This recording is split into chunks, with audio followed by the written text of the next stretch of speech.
ಪ್ರಜ್ವಲ್ ದೋಷಿ ಎಂಬ ತೀರ್ಪು ಸ್ವಾಗತಿಸಿದ್ದಾರೆ ರಮ್ಯಾ. ನ್ಯಾಯಾಲಯದ ತೀರ್ಪು ಸ್ವಾಗತಿಸಿದ್ದಾರೆ ನಟಿ ರಮ್ಯಾ ಅವರು. ಎಲ್ಲ ಮಹಿಳೆಯರಿಗೆ ನ್ಯಾಯ ಸಿಕ್ಕಿದೆ ಅಂತ ಪೋಸ್ಟ್ ಹಂಚಿಕೊಂಡಿದ್ದಾರೆ. ಸೋಷಿಯಲ್ ಮೀಡಿಯಾದಲ್ಲಿ ನಟಿ ರಮ್ಯಾ ಈ ಪೋಸ್ಟನ್ನು ಹಂಚಿಕೊಂಡಿದ್ದಾರೆ. ಪ್ರಜ್ವಲ್ ರೇವಣ್ಣ ಅಪರಾಧಿ ಅಂತ ಇವತ್ತು ತೀರ್ಪು ಬಂದಿದೆ. ಈ ತೀರ್ಪನ್ನು ನಟಿ ರಮ್ಯಾ ಸ್ವಾಗತಿಸಿದ್ದಾರೆ. ಮೊನ್ನೆ ದರ್ಶನ್ ವಿರುದ್ಧದ ಏನು ತೀರ್ಪು ಬಂದಿತ್ತು ಜಾಮೀನಿಗೆ ಸಂಬಂಧಪಟ್ಟ ಹಾಗೆ, ಆ ಹೊತ್ತಿನಲ್ಲೂ ಕೂಡ ಒಂದು ಟ್ವೀಟನ್ನು ಮಾಡಿದರು.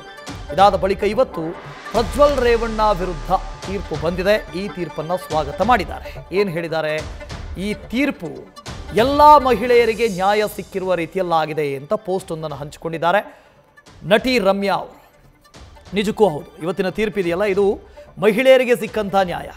ಈ ದೇಶದಲ್ಲಿ ಮಹಿಳೆಯರ ವಿರುದ್ಧದ ಅಪರಾಧ ಪ್ರಕರಣಗಳು ದಾಖಲಾಗುವುದು, ರಿಪೋರ್ಟ್ ಆಗುವುದೇ ಕಡಿಮೆ. ಅಂಥ ರಿಪೋರ್ಟ್ ಆದರೆ 2-3% ಕನ್ವಿಕ್ಷನ್ ಆಗ್ಬೋದೇನೋ, ಅಪರಾಧಿ ಅಂತ ಬರ್ಬೋದೇನೋ. ಆದರೆ ಈ ಪ್ರಕರಣದಲ್ಲಿ SIT ಅಧಿಕಾರಿಗಳು ಬಹಳ ನೀಟಾಗಿ ತನಿಖೆ ಮಾಡಿದ್ದಾರೆ, ಶಿಕ್ಷೆ ಕೂಡ ಆಗಿದೆ.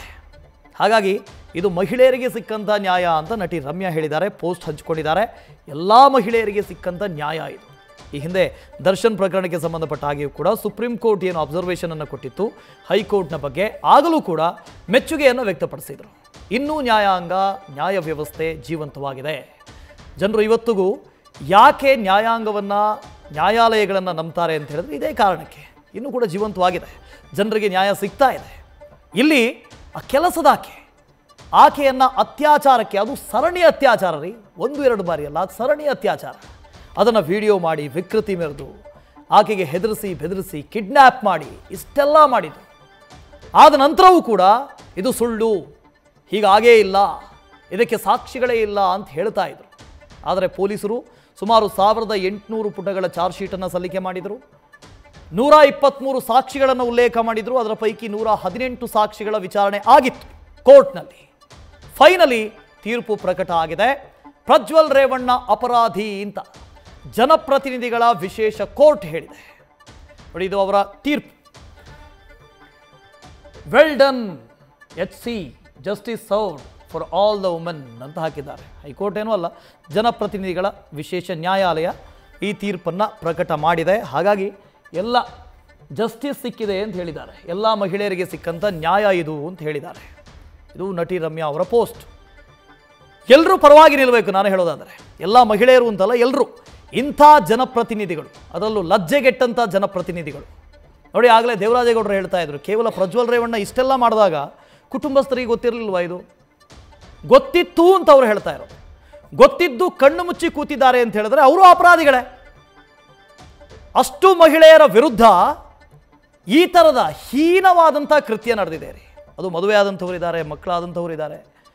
ಆ ಮಹಿಳೆಯರು ನೋಡಬೇಕು, ನೀವು ಅವರ ಕಷ್ಟಗಳನ್ನು ಕೇಳಬೇಕು. ಎಷ್ಟೋ ಜನ SITಯಲ್ಲಿದ್ದಂಥ ಅಧಿಕಾರಿಗಳು ಹೇಳ್ತಾ ಇದ್ರು, ಅನ್ಅಫಿಷಿಯಲಿ ಕಣ್ಣಲ್ಲಿ ನೀರು ಹಾಕೊಂಡು ಮಾತಾಡ್ತಾ ಇದ್ರಂತೆ, ಬೇಡ, ಕೇಸ್ ಮಾಡಬೇಡಿ, ದೂರು ಕೊಡಬೇಡಿ, ನಾನು ಕೋರ್ಟು ಬರೋದಿಲ್ಲ, ನನ್ನ ಸಂಸಾರ ಹಾಳಾಗುತ್ತೆ. ಅದು ಎಷ್ಟು ಸಂಸಾರಗಳನ್ನು ಹಾಳು ಮಾಡಿದ್ದಾನೆ ಈತ, ಎಷ್ಟು ಸಂಸಾರಗಳನ್ನು. ಇವತ್ತು ಕಣ್ಣೀರು ಹಾಕ್ತಾ ಹೋಗ್ತಾ ಇದ್ದಾನಂತೆ, ಕಣ್ಣೀರು ಹಾಕ್ತಾ ಹೋಗ್ತಾ ಇದ್ದಾನಂತೆ. ಕಣ್ಣೀರು ಹಾಕಬೇಕು, ರಕ್ತ ಕಣ್ಣೀರು ಹಾಕಬೇಕು. ನೋಡೋಣ ಎಷ್ಟಾಗುತ್ತೆ ಶಿಕ್ಷೆ ಅಂತ. ಸುಮಾರು ಮಿನಿಮಮ್ 10 ವರ್ಷ, ಮ್ಯಾಕ್ಸಿಮಮ್ ಜೀವಾವಧಿ ಶಿಕ್ಷೆ, ಅಲ್ಲಿಯವರೆಗೂ ಟ್ರೈ ಮಾಡಬೇಕು. ಮುಂದಿನ ಪ್ರಕರಣಗಳು ಇನ್ನೂ ಕೂಡ ಇದ್ದಾವೆ, ಇದು ಕೇವಲ ಒಂದು ಪ್ರಕರಣ ಮಾತ್ರ.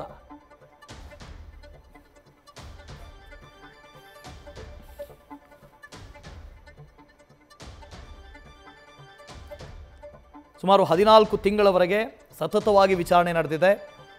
118 ಸಾಕ್ಷಿಗಳನ್ನು ಉಲ್ಲೇಖ ಮಾಡಿದ್ದಾರೆ, ಸಾಂದರ್ಭಿಕ ಸಾಕ್ಷಿಗಳು, ಜೊತೆಗೆ ಆ ವಿಡಿಯೋ ಎವಿಡೆನ್ಸಸ್ಗಳು. ಈ ವಿಡಿಯೋ ಎವಿಡೆನ್ಸಸ್ಗಳ ಮೂಲ ಯಾವುದು ಅದನ್ನು ಕೂಡ ತಡಕಾಡಿದರು. ಅದು ಬಹಳ ಇಂಪಾರ್ಟೆಂಟ್ ಆಗಿತ್ತು.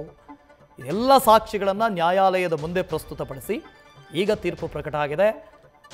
ಪ್ರಜ್ವಲ್ ರೇವಣ್ಣ ಅಪರಾಧಿ. ನನಗನ್ಸುತ್ತೆ ಆ ಕುಟುಂಬದ ವಿರುದ್ಧ ಇನ್ನೊಂದಷ್ಟು ಆರೋಪಗಳಿದ್ದಾವೆ, ಅದನ್ನು ತನಿಖೆ ಮಾಡಬೇಕು.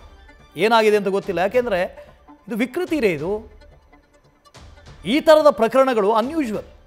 ಇಡೀ ದೇಶದಲ್ಲೇ ತೀರಾ ಅಪರೂಪ ಅಂದರೆ ತೀರಾ ಅಪರೂಪದ ಪ್ರಕರಣ. ಇದನ್ನು ಪರಿಗಣಿಸಿ ಶಿಕ್ಷೆ ಪ್ರಕಟ ಮಾಡಬೇಕು.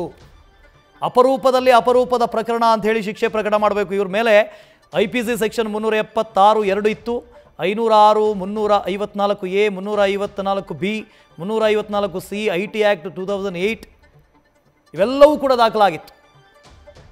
ಇದು ಮೊದಲನೇ ಪ್ರಕರಣದಲ್ಲಿ ಲತಾ ಅವರು ಕಂಪ್ಲೇಂಟ್ ಕೊಟ್ಟಿದ್ದರು, ಅವರ ಮಗ ದಿಲೀಪ್ ಕುಮಾರ್ ಕೂಡ ಕಂಪ್ಲೇಂಟ್ ಕೊಟ್ಟಿದ್ದರು ಆ ಪ್ರಕರಣಕ್ಕೆ ಸಂಬಂಧಪಟ್ಟ ಹಾಗೆ. ಎರಡನೇ ಪ್ರಕರಣ ಇದೆ ರಾಜು HD ಅವರು ಕೊಟ್ಟಿರೋದು, ಅವರಲ್ಲೂ ಕೂಡ ಶಿಕ್ಷೆ ಆಗುವಂಥ ಸಾಧ್ಯತೆಗಳು ಕೂಡ ಇದ್ದಾವೆ. ಅದರ ಪೈಕಿ ಇನ್ನಷ್ಟೇ ವಿಚಾರಣೆಗಳಾಗಬೇಕು, ಟ್ರಯಲ್ ಕೂಡ ಆಗಬೇಕು. ನ್ಯೂಸ್ ಫಸ್ಟ್ ನಿರ್ಭೀತಿಯಿಂದ ನಿಮ್ಮ ಪರವಾಗಿ.